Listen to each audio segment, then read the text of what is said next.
दिल्लीचेही तख्त राखतो महाराष्ट्र माझा, हे गाण्यात आपण अनेकदा ऐकलं आहे. पण याच महाराष्ट्राच्या चित्ररथाला प्रजासत्ताक दिनाच्या दिवशी होणाऱ्या परेडमधून वगळण्यात आल्याची माहिती समोर येते.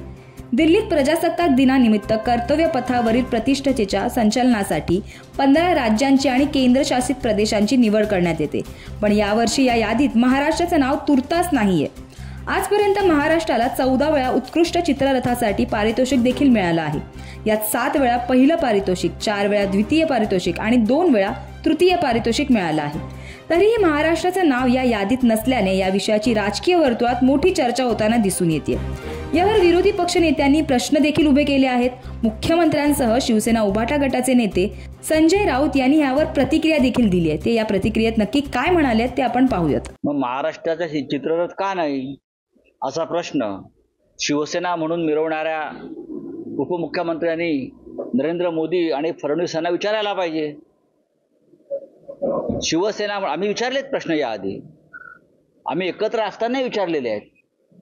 महाराष्ट्रासारख्या राज्याच्या छत्रपती शिवाजी महाराजांचा वारसा सांगणाऱ्या, डॉक्टर बाबासाहेब आंबेडकरांचा वारसा सांगणाऱ्या महाराष्ट्राचा चित्ररथ का डावलला, हे या राज्याचे उपमुख्यमंत्री आणि स्वतःला शिवसेना प्रमुख म्हणून घेणारे मोदी शहांच्या कृपेने एकनाथजी शिंदे आणि त्यांच्या लोकांनी देवेंद्र फडणवीस यांच्या घरासमोर उभं राहून विचारायला पाहिजे की महाराष्ट्रावरती हा अन्याय का, महाराष्ट्रानं दिल्लीचं काय घोडं मारलाय.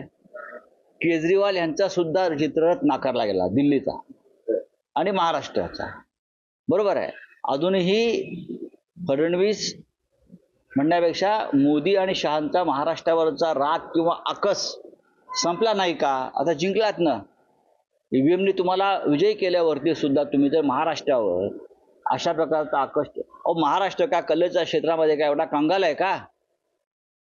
महाराष्ट्र कला क्षेत्रामध्ये सगळ्यात उच्च कोटीला आहे, उच्च स्तरावर आहे. कला, साहित्य, संस्कृती यापूर्वी महाराष्ट्र देशाच्या राजपथावर आमच्या रथानं, चित्ररथानं क्रांती केलेली आहे. अख्ख्या जगाचं लक्ष वेधून घेतलेलं आहे. आमचे कला संचालनालय आहे, जे स्कूल ऑफ आर्ट आहे, तिकडले आमचे असंख्य प्राध्यापक मंडळी, कलाकार, चित्रकार, शिल्पकार हे प्रचंड मेहनत करून या रथासाठी काम करतात. आणि कोणाच्या तरी मनामध्ये येतं दिल्लीत महाराष्ट्रावर अन्याय करायचा आहे म्हणून रथही आमचा तुम्ही रद्द करता. हा गुजरातचा आहे ना, उत्तर प्रदेशचा आहे, बिहारचा आहे, महाराष्ट्राचा का नाही. एकनाथ शिंदेंनी विचारावा प्रश्न मुख्यमंत्र्यांच्या दालनात जाऊन. जसं की तुम्ही ऐकलं, संजय राऊत यांनी उपमुख्यमंत्री एकनाथ शिंदेंवर निशाणा साधला असून यावर्षी महाराष्ट्राचा चित्ररथ का नाही हे स्वतःला शिवसैनिक म्हणून मिरवणाऱ्या उपमुख्यमंत्र्यांनी मोदी आणि अमित शहांना विचारलं पाहिजे असं म्हणत खडे बोल एकनाथ शिंदेंना सुनावले आहेत.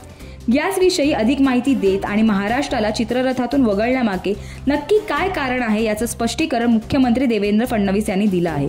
ते नक्की काय म्हणाले ते आपण पाहू. त्या संदर्भात आशिष शेलारांनी स्पष्टपणे आपल्याला सांगितलेलं आहे, वारंवार सांगण्याची आवश्यकता नाही.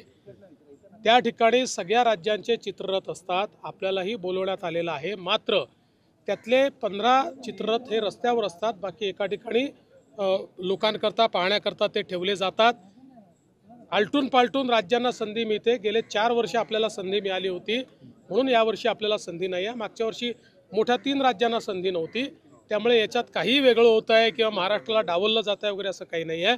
तथापि आम्ही पुन्हा एकदा विनंती करून बघणार आहोत की समजा अजून काही तुम्ही जर इन्क्लूड करणार असाल तर महाराष्ट्राचा करा, पण याच्यामध्ये हे रुटीन आहे, याच्यामध्ये कुठलंही वेगळेपण नाही. जसं की तुम्ही ऐकलं, देवेंद्र फडणवीसांनी केंद्र सरकारनं देशातील केवळ 15 राज्य आणि केंद्रशासित प्रदेशांच्या चित्ररथांना परवानगी दिली आणि त्याचबरोबर गेली 4 वर्ष आपल्याला संधी मिळाली म्हणून यंदा नाही असं म्हटलं आहे.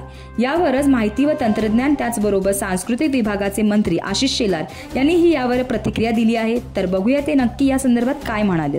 या सगळ्याची संपूर्ण माहिती मी खात्याअंतर्गत घेईनच. अजून मी खात्याचा चार्जही घेतलेला नाही, पण सर्वसाधारण जी माहिती समोर आली आहे ती मला वाटतं 15 राज्यांना रोटेशनमध्ये चक्रीय पद्धतीने देशभरामध्ये संधी मिळत असते. माझ्या माहितीप्रमाणे 5 वेळेला ही संधी महाराष्ट्राला मिळालेली आहे, यापुढेही मिळेल. त्यामुळे यात कुठेही महाराष्ट्राला डावललं जाणं किंवा बाजूला करणं अशा स्वरूपाची भूमिका ना केंद्राची आहे ना अशा स्वरूपीचं समर्थन महाराष्ट्र सरकारचं आहे. आणि त्यामुळे यात रोटेशनप्रमाणे सर्व राज्य येत असतात. त्या पद्धतीने महाराष्ट्रालाही चांगली संधी मिळावी हीच आपली अपेक्षा आहे. आशिष शेलार यांनी दिलेल्या प्रतिक्रियेनुसार चित्ररथासाठी 15 राज्यांना चक्रीय पद्धतीने देशभरामध्ये संधी मिळत असते. त्यामुळे असं काही नाहीये, महाराष्ट्राला 5 वेळा संधी मिळाली आहे, त्यामुळे कुठेही महाराष्ट्राला डावललं जात नाहीये, अशा स्वरूपाची प्रतिक्रिया सांस्कृतिक मंत्री आशिष शेलार यांनी दिली आहे. प्रत्येक राज्याला 3 वर्षातून एकदा तरी चित्ररथ सादर करण्याची संधी मिळेल असा नियम संरक्षण मंत्रालयाने केला आहे. यामुळे वाद कमी होण्याचा अंदाज देखील वर्तवला जातोय. महाराष्ट्राला यंदा चित्ररथाच्या यादीत वगळल्यावर तुमचं काय मत आहे ते आम्हाला कमेंट करून नक्की कळवा आणि अशाच बातम्यांसाठी पाहत राहा MB लाईव्ह मराठी.